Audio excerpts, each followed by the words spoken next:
Assalamualaikum warahmatullahi wabarakatuh. Ini baru berita kawan-kawan. Berita yang luar biasa. Badan survei akan dikadukan ke Bareskrim. Badan lembaga survei omong-omong itu mau dikadukan ke Bareskrim.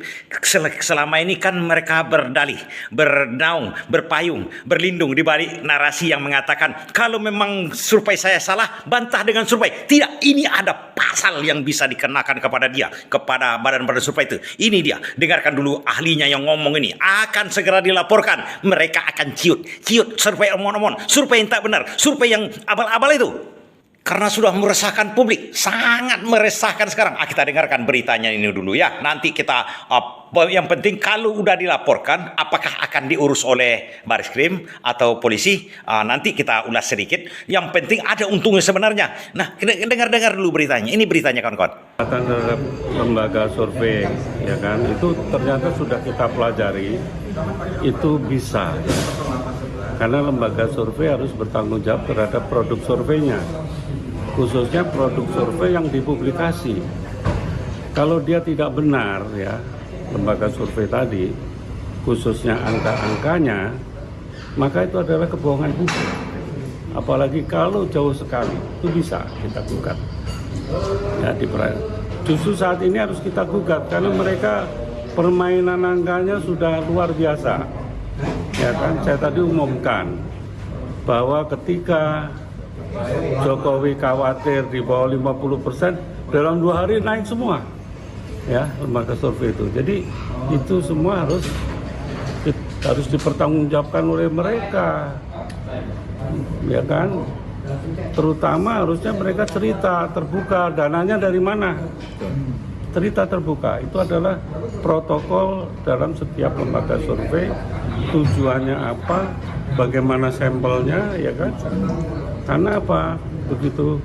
Karena subjektivitas dari surveyor itu udah tenggelam di dalam program-program komputer survei. Itu kan tinggal diprogram aja. Sampelnya cuma 10, hasilnya bisa kompleks kayak begitu. Grafisnya macam-macam bisa sangat kompleks. Tapi sampelnya cuma 10 orang. Sampelnya diambil dari kota sama desa, nggak ada keterangan. Sampelnya diambil pada orang yang baru 2 hari terima bansos, nggak ada pertanggungjawaban.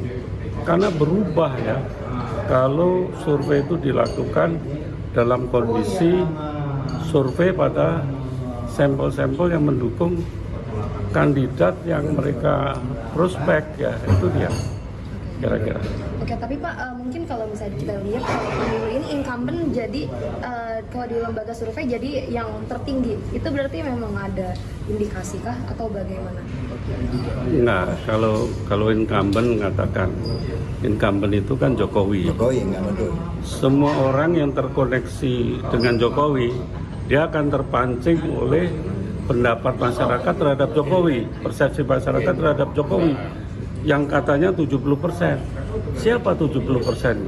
Itu penerima BLT, bansos, pegawai negeri yang diuntungkan karena dijadikan kenaikan pangkat, TNI yang mendapat remunerasi, dan sekarang mereka berjanji macam-macam untuk jabatan-jabatan, ya kan, itu ya.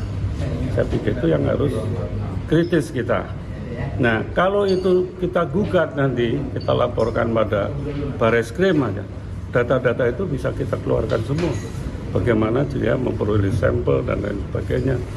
Minimal akan kita tanya, mereka berkunjung kemana aja kotanya, siapa saja. Artinya Gema yang akan melaporkan, Pak? Apa? Gema yang akan melaporkan, Pak, nanti? Iya, nanti kita laporkan. Kalau terlalu meleset, ini karena ini bagian dari kecurangan di dalam proses pemilu ini yang mempengaruhi publik dengan data-data yang manipulatif. Ini kecurangan ya, udah nggak bisa ditanggung-tanggung. Apalagi kemudian kalau Anda lihat di medsos, ada Prabowo bisa 80%, Anies cuma 20%, Ganjar berapa, itu semua pakai label lembaga survei. Ya, tapi kita nggak tahu di mana mereka, kantornya aja kita nggak tahu. Barangkali kantornya ya di depan laptop itulah. Ya, kantor. Pak, tadi ada statement bahwa pernah melihat ada pemberian uang lembaga survei. Itu lembaga survei yang sekarang ada. Ada, sekarang aktif, ikut aktif. Masih dia. Dan dia dapat sponsor dari partai politik pada waktu itu. Itu tahun berapa Pak kalau itu? Pemilu sebelumnya ya. 2019. Iya. Ada rupanya pasal yang bisa dikenakan. Mereka berlindung selama ini mengatakan harus dibantah dengan survei juga.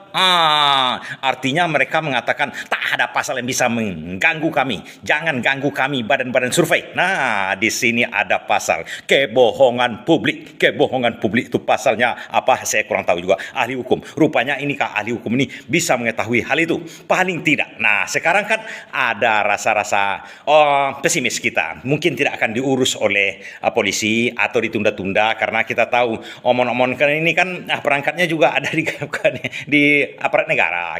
Sekadar kita ketahui juga. Tentu kita maklum. Tapi paling tidak, biar ini, berita ini akan diketahui khalayak ramai bahwa survei-survei ini memang betul-betul bohong. Karena sebagian-sebagian kita yang tahu itu bohong. Yang lain-lain tak tahu mungkin. Atau sengaja-sengaja pura-pura tak tahu. Orang-orang pintar, apalagi di bagian omong-omong, selalu mengatakan, oh betul itu surveinya, benar itu surveinya. Apa kan begitu? Paling tidak, itu tanda-tandanya. Itu efek positifnya. Masyarakat jadi tahu dan badan-badan survei itu tidak berani lagi dan mempertanggungjawabkan perbuatannya. Tidak akan berani lagi mengumumkan yang survei omon-omon itu. Begitu dikatakan oleh penguasa ingin menaikkan satu putaran, berkejar-kejaran naikkan ke atas. Tidak logika, kan itu dikatakan. Jadi kalau ada gugatan seperti ini ke pihak hukum, minimal, walaupun tidak akan diajukan oleh aparat hukum, minimal masyarakat memang betul tahu. Yang lainnya ciut akan dibully oleh massa, dibully oleh netizen. Itu maksud saya. Ini kita dorong supaya segera hari ini juga supaya dilaporkan ke Baris Krim.